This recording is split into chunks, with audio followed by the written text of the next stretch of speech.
Bienvenidos a otro podcast de Arcana Mundi.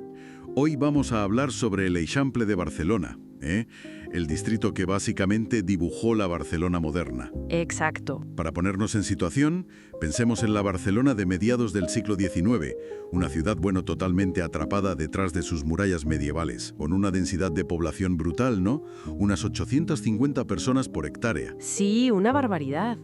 Imaginemos casi 1000 personas en lo que ocupa un campo de fútbol. Era insostenible. Y con problemas sanitarios muy serios, claro. La expansión era urgente. Y cuando se derriban las murallas, entre 1854 y el 56... surge la gran pregunta. ¿Y ahora cómo crecemos? ¿Hacia dónde? Ahí entra Ildefons Cerda. Efectivamente. Aunque el Ayuntamiento de Barcelona tenía otro plan en mente. En 1859, el gobierno central impuso el de Cerda. Que era bastante radical para la época. Muy radical. Proponía una cama ortogonal, una cuadrícula, calles anchas de 20 metros o más y, por supuesto, sus famosas manzanas con chaflanes. Las esquinas cortadas, sí. Eso es, para mejorar la visibilidad en los cruces y, muy importante, la circulación del aire. Pero lo central, yo diría, era su visión social e higienista. ¿En qué sentido? Pues Cerdá imaginó una ciudad igualitaria, ventilada, con servicios bien repartidos, patios interiores ajardinados en cada manzana, enormes, y limitando la altura de los edificios. Quería sol y aire para todos. Casi una utopía. Pero, has dicho que fue impuesto. ¿Cómo se recibió al principio? Pues regular, la verdad. Hubo bastante rechazo inicial en Barcelona. ¿Por qué? Sentían que venía de Madrid, que no reflejaba quizá la estructura social o los intereses de la burguesía local. Pero bueno, el plan siguió adelante. Y vaya si siguió, porque ese Eixample planificado se convirtió a finales del XIX y principios del XX en el gran escenario de la burguesía industrial catalana. Y con ella, del modernismo. Exacto. Fue una mezcla de factores.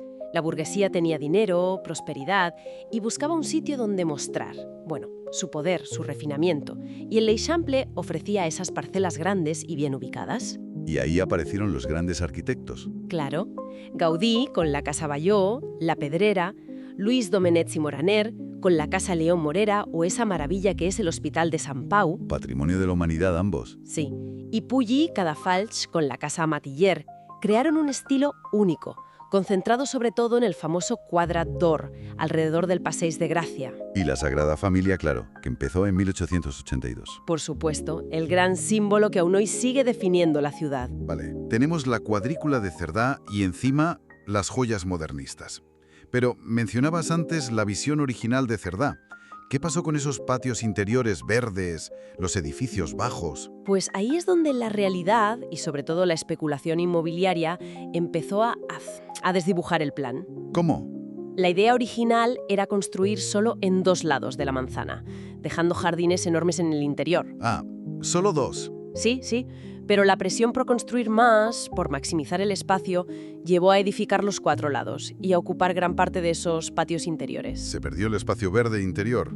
Muchísimo. Y además, con el tiempo, sobre todo en la posguerra, en la época franquista, se permitió añadir pisos extra, las famosas remontas. Más altura, más densidad. Exacto, densificando todavía más el distrito y perdiendo calidad de vida. La guerra civil también dejó su huella, con bombardeos que afectaron algunas zonas. Entiendo. O sea que ese Eixample se fue densificando, alejándose del ideal de Cerdá. ¿Y qué tipo de vida había entonces, más allá de la burguesía? Claro, no era solo un escaparate. Había mucha vida social y cultural. Fue hogar de figuras importantes, como la escritora María Aurelia Capmany o el periodista Josep María Espinàs. Ajá. Y surgieron locales que se hicieron míticos. Algunos todavía existen, como el Colmado Murria, desde 1898, o el Bar Velódromo. Y otros que marcaron una época quizás. Sí, como la Sala Vocació, que fue el centro de la Gauche Divine en los 60 y 70. El espacio físico seguía siendo escenario de la vida social. Y saltamos a tiempos más recientes. Los Juegos Olímpicos del 92. Un gran cambio para Barcelona. ¿Cómo afectaron al Eixample? Los Juegos trajeron una modernización brutal de infraestructuras y pusieron a Barcelona en el mapa mundial. Eso consolidó al Eixample como centro neurálgico y, muy turístico. ¿Y en el siglo XXI? ¿Qué ha pasado?